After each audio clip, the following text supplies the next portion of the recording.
Hello students. So last video में हमने trigonometry का जो रेशियोज है जैसे कि साइन, कॉस, टेन, इनका रिलेशन साइड के साथ हम लोगों ने किया था। जैसे कि ट्राइंगल एबीसी, ट्राइंगल एबीसी है तो साइड के साथ इन ट्राइगोनोमेट्रिक रेशियो का कैसा रिलेशन होता है वो किया था। अगर आपने लास्ट वीडियो नहीं देखा है तो देख लीजिएगा। नाउ इन दिस वीडियो यहाँ पे हम लोग करेंगे एक्सरसाइज 8.1। सो ट्राइंगल क्वेश्चन है, ट्राइंगल एबीसी मतलब एप्लीकेशन करेंगे अभी रेशियो का, जो कि हम लोगों ने सीखा था लास्ट वीडियो में। In triangle ABC right angle at B, तो एक राइट एंगल ट्राइंगल ड्रॉ करनी होगी। ये हो गया राइट एंगल ट्राइंगल, 90 डिग्री मैंने ड्रॉ कर लिया यहाँ पे, ये 90 डिग्री। तो ये है एक राइट एंगल ट्राइंगल और बोला है कि ट्राइंगल एबीसी का एंगल बी 90 डिग्री है, तो ये बी 90 डिग्री है और लेंथ ऑफ ए बी दिया हुआ है 24 सेंटीमीटर, बी सी है 7 सेंटीमीटर। और अभी हमको क्वेश्चन से निकालना है trigonometric ratio sign A cos A, question number 1 के लिए। फिर क्वेश्चन नंबर 2 के लिए निकालना है साइन सी और कॉस सी। तो यहाँ पे अभी ए बी और बी सी है पर ए सी साइड हम लोग की नहीं है। तो ये राइट एंगल ट्राइंगल है और ए सी हाइपोटेनस है। तो राइट एंगल ट्राइंगल में हम पाइथागोरस थ्योरम लगा सकते हैं, पाइथागोरस थ्योरम। तो पाइथागोरस थ्योरम क्या था?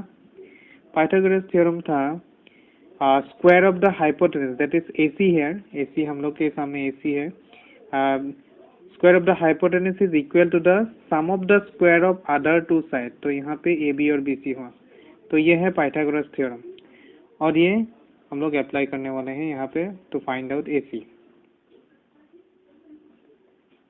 अभी ए सी निकालेंगे।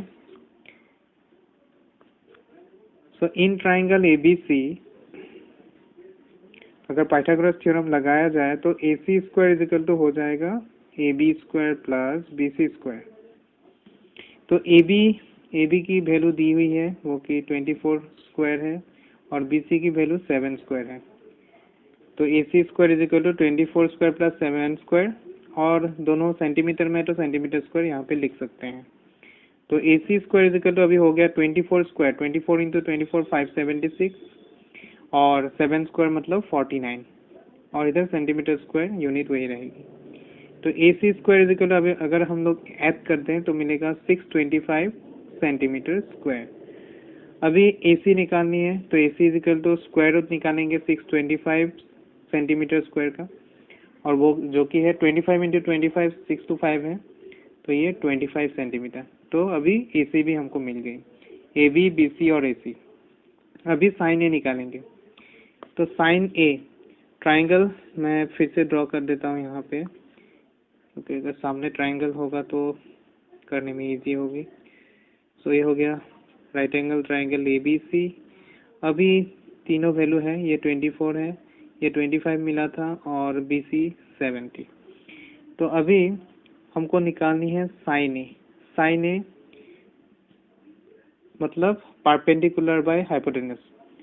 तो आपको याद ही होगा वो some people have curly brown hair turns permanently black, जो कि फ्रेज दिया था उसमें से ही आप निकाल सकते हैं P by H। So P perpendicular angle A के लिए परपेंडिकुलर है opposite side, that is BC। तो यहाँ पे BC आ गया और हाइपोटेनस तो AC ही है, तो वैल्यू बिठा देंगे यहाँ पे। P की वैल्यू 7 है और AC हो गया 25, तो 7/25। अभी निकालते हैं कॉस से। तो कॉस है base by hypotenuse. So angle A के लिए बेस हो गया ये ए बी और हाइपोटेनस ए सी ही, तो A B by A C. A B की वैल्यू 24, ए सी 25, तो ये हो गया कॉस ए। अभी क्वेश्चन 2 करेंगे जहाँ पे कि एंगल अलग है। क्वेश्चन 2 में हम लोग को निकालनी है साइन सी और कॉस सी। सो साइन सी और कॉस सी अगर हम लोग निकालेंगे यहाँ पे तो ये हो गया एंगल, ट्राइंगल हो गया हम लोग ये ABC, मैंने फिर से ड्रॉ कर दी यहाँ पे। तो ये साइन सी अगर एंगल C के लिए परपेंडिकुलर ऑपोजिट साइड है AB, मतलब P/H ही है, यहाँ पे ये P/H ही होती है, परपेंडिकुलर बाय हाइपोटेनस, तो परपेंडिकुलर AB, हाइपोटेनस AC, तो यहाँ पे वो 24/25 हो जाएगी। और कॉस सी है B/H, तो B है यहाँ पे बेस, एंगल C के लिए बेस ये साइड होगी BC, क्योंकि साथ में ही है वो BC, हाइपोटेनस AC, मतलब 7/25। तो इस तरह से प्रैक्टिकली हम लोग सम को निकाल सकते हैं।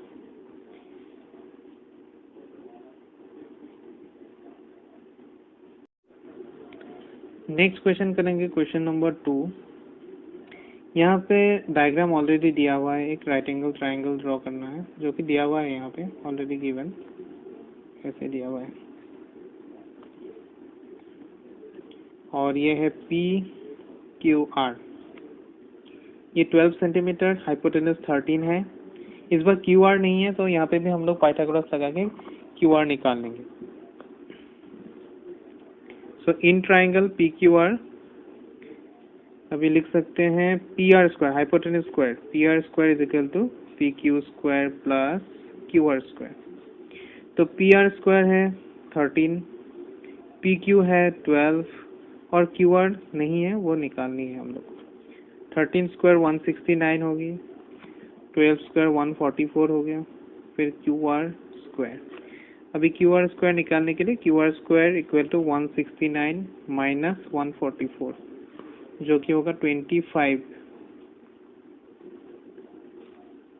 और QR अभी निकालेंगे तो इम्प्लाइज देखे QR square root of 25, square root 25 5 होता है, तो 5 सेंटीमीटर हम लोग को मिल गई QR। तो तीनों साइड फिर से मिल गया हम लोग को, ये 5 है।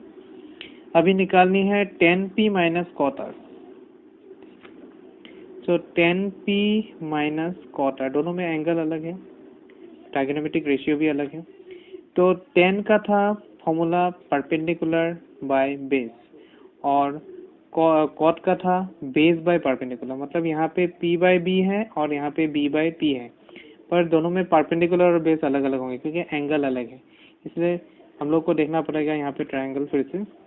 एंगल P के लिए ऑपोजिट साइड परपेंडिकुलर, मतलब QR परपेंडिकुलर है और बेस PQ है। तो यहाँ पे हम लोग पहले वाले में लिखेंगे QR/PQ। दूसरे वाले में यहाँ पे R एंगल के लिए ऑपोजिट साइड हो गया PQ, सो ये परपेंडिकुलर हुआ, और बेस QR, PQ/QR, तो यहाँ पे हो गया PQ/QR। अभी वैल्यू बिठा देंगे, ये 5, PQ 12, यहाँ पे PQ कितनी है 12 है। कॉट R था ना, कॉट R मतलब परपेंडिकुलर PQ, बेस, हाँ बेस बाय P था, बेस तो ऊपर ही लिखना था, मैंने उल्टा लिख दिया था, QR/PQ ही होगी। तो वैल्यू बिठाने की ज़रूरत भी नहीं है क्योंकि सेम नंबर अगर माइनस करेंगे तो आंसर 0 आएगी। इसलिए डायग्राम पास में होना चाहिए, दूसरे पेज में था, एक बार देखना एक बार इधर करना थोड़ा मुश्किल हो जाता है, तो सेम पेज में अगर डायग्राम हुआ तो अच्छा है। यहाँ पे बेस बाय परपेंडिकुलर था, तो बेस R एंगल के लिए बेस तो QR ही है और परपेंडिकुलर PQ है, तो आंसर 0 होगा। वैल्यू बिठा भी देंगे तो 5/12 आने वाली है, तो सब्सट्रैक्ट करने से तो 0 ही आने वाली है। तो ये हो गया question number 2। Question number 3, sine A equal to 3/4 है और हम लोग को निकालनी है यहाँ पे cos A और tan A। तो sine A equal to 3/4, so sine मतलब होता है P/H, सो हम लोग की P/H ही यहाँ पे दी हुई है 3/4, मतलब इक्वलाइज किया तो P 3 है और H है 4। अभी पाइथागोरस लगा के हम लोग निकाल सकते हैं base B। So since hypotenuse square is equal to perpendicular square plus base square, यह है पाइथागोरस थ्योरम। तो हाइपोटेनस अभी हम लोग को मिला 4 स्क्वायर, परपेंडिकुलर 3 स्क्वायर और बेस हम लोग को निकालनी है। तो 4 स्क्वायर 16 हुआ, यहाँ पे 9 plus B square, so B square is equal to 16 minus 9 जो कि है 7। सो बी निकालेंगे स्क्वायर रूट ऑफ 7, तो बी मिल गया, पी बी एच तीनों है हम लोग के पास। अभी निकालेंगे कॉस है, एंगल चेंज नहीं है इसलिए डायग्राम ड्रॉ नहीं करने से भी हो जाएगा। कॉस के लिए होगा बी बाई एच, तो बी कितनी है हम लोग की √7 और एच 4, तो यही आंसर है। फिर tan A perpendicular by base P by B, तो पी कितनी थी हम लोग की 3 थी और बी √7। तो यहाँ पे √7 नीचे है तो रेशनलाइज द डिनोमिनेटर करेंगे, क्योंकि √7 is a irrational number, irrational number हम लोग डिनोमिनेटर में नहीं रखेंगे। तो एक √7 वहाँ पे मल्टीप्लाई करेंगे, तो यहाँ पे भी √7 मल्टीप्लाई करनी होगी, जो कि रेशनलाइज द डिनोमिनेटर बोलते हैं। तो यहाँ पे 3 √7 और नीचे हो जाएगी 7। सो ये हो गया question number 3। So next video में क्वेश्चन 4 से करेंगे। वीडियो को लाइक कीजिए, अगर अपने दोस्तों में शेयर कीजिए और प्रैक्टिस कीजिए। मेनली में प्रैक्टिस करने से इम्प्रूवमेंट आएगी। Thank you.